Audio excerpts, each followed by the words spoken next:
Hello BCS প্রার্থী বন্ধুরা, আশা করি আপনারা সবাই ভালো আছেন। বিসিএস টিপস অ্যান্ড ট্রিক্স চ্যানেলে আপনাদের জানাই স্বাগতম। বিসিএস প্রিলিমিনারি পরীক্ষায় আপনাদের অনেকেরই একটি ভয়ের বিষয় হলো ইংলিশ লিটারেচার। অনেকগুলো রাইটার কে কোন সাহিত্যকর্ম লিখেছেন এই বিষয়গুলো মনে রাখা বেশ কষ্টসাধ্য। এই বিষয়টিকে মাথায় রেখে সাহিত্যকর্মগুলো মনে রাখার বেশ কিছু কৌশল আজ আপনাদের জানাবো এই চ্যানেলে। আশা করি আপনাদের ভালো লাগবে।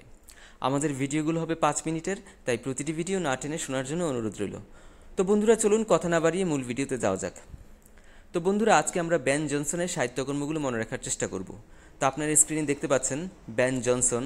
ওনার নামের শুরুতে বেন এবং শেষে সান শব্দটি আছে। সো দুইটি শব্দ একত্রে যোগ করলে আসে বেনসন।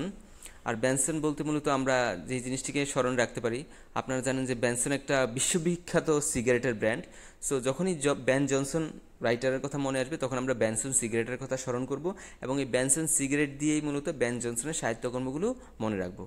তো বন্ধুরা, চলুন আমরা বেন জনসনের কিছু সাহিত্যকর্ম দেখে নিই। তো বন্ধুরা, আপনারা স্ক্রিনে বেন জনসনের কিছু সাহিত্যকর্ম দেখতে পাচ্ছেন। এখানে প্রত্যেকটি সাহিত্যকর্ম দিয়ে একটি সেন্টেন্স মেক করা হয়েছে এবং সেখান থেকে বেন জনসনের সাহিত্যকর্মগুলো স্মরণে রাখার চেষ্টা করা হয়েছে। যেমন ধরুন, every man in his humour. So humour বলতে তার মানসিক অবস্থা বা ক্ষণস্থায়ী একটা মানসিক অবস্থা বা মানসিক খারাপ অবস্থা, এরকম বিষয়টাকে বোঝায়। সো এটা দিয়ে আমরা একটা সেন্টেন্স মেক করেছি, এভরি ম্যান হিউমার ঠিক রাখার জন্য বেনসন সিগারেট খায়। সো এভরিম্যান হিউমার ঠিক রাখার জন্য বেনসন সিগারেট খায়। সো এখানে হিউমার এবং এভরিম্যান শব্দগুলো আছে, তার মানে এভরিম্যান ইন হিজ হিউমার এবং বেনসন মানে হচ্ছে বেন জনসন। তো এইভাবে আমরা বেন জনসনের সাহিত্যকর্ম মনে রাখতে পারি। একইভাবে দেখুন, everyman out of his humour. So এটা দিয়েও আমরা একই সেন্টেন্সে মেক করেছি, এভরিম্যান হিউমার ঠিক রাখার জন্য বেনসন সিগারেট খায়। এখানে এভরিম্যান আউট অফ হিজ হিউমার এটা লিখেছেন বেনসন, অর্থাৎ বেন জনসন। তো বন্ধুরা, এভাবে আমরা বেন জনসনের সাহিত্যকর্মগুলো মনে রাখতে পারি এবং পরীক্ষার হলে আইডেন্টিফাই করতে পারি। এগুলো ছাড়াও তার আরও কিছু সাহিত্যকর্ম আছে, যেমন ধরুন দ্য আলকেমিস্ট। সো এটা দিয়ে আমরা একটা সেন্টেন্স মেক করেছি, কেমিস্ট রোগীকে বেনসন খেতে নিষেধ করলো। সো কেমিস্ট রোগীকে বেনসন সিগারেট খেতে নিষেধ করলো। এখানে কেমিস্ট দ্বারা দ্য আলকেমিস্ট এবং বেনসন দ্বারা বেন জনসনকে বোঝানো হয়েছে। একইভাবে দ্য সাইলেন্ট ওম্যান। সো এটা দিয়ে আমরা একটা সেন্টেন্স মেক করেছি, সাইলেন্ট ওম্যান বেনসন খেয়ে শান্ত থাকে। সো এখানে সাইলেন্ট ওম্যান মানে হচ্ছে দ্য সাইলেন্ট ওম্যান এবং বেনসন মানে হচ্ছে বেন জনসন। তারপর দেখুন ভলপন। ভলপন এবং বলপেন এই দুইটা শব্দের উচ্চারণ প্রায় কাছাকাছি, তাই ভলপন শব্দটি দেখলে এটাকে আমরা বলপেন হিসেবে চিন্তা করার চেষ্টা করব বা স্মরণে রাখার চেষ্টা করব। এবং এই বলপেন দিয়ে আমরা একটি সেন্টেন্স মেক করেছি, বলপেন দেখতে বেনসনের মতো সরু।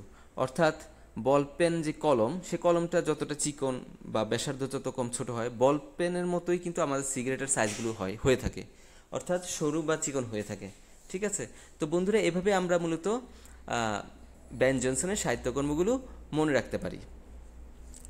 তো বন্ধুরা, আপনারা জানেন যে বেন জনসন খুবই বিখ্যাত একজন রাইটার এবং ওনার প্লেগুলো থেকে প্রায় পরীক্ষায় প্রশ্ন আসে। তো এরকম একটি প্রশ্ন আমরা দেখে নেই, who has written the play ভলপন। So এখানে ভলপন মানে হচ্ছে বলপেন, এই বলপেন শব্দটা আমরা স্মরণে রাখার চেষ্টা করব। আর অপশনগুলোর দিকে যদি তাকাই তাহলে প্রথমে হচ্ছে John Webster, Ben Jonson. Ben Jonson মানে হচ্ছে বেনসন, মানে বেনসন সিগারেট। তো দেখুন, বলপেন দেখতে বেনসন সিগারেটের মতোই সরু বা চিকন। সো এখানে ভলপন লিখছেন বেন জনসন। তো বন্ধুরা, এইভাবে আমরা বেন জনসনের সাহিত্যকর্মগুলো মনে রাখতে পারি এবং আইডেন্টিফাই করতে পারি। আরেকটি বিষয় হচ্ছে, এইগুলো কেবল তার সাহিত্যকর্ম মনে রাখার বেশ কিছু কৌশল।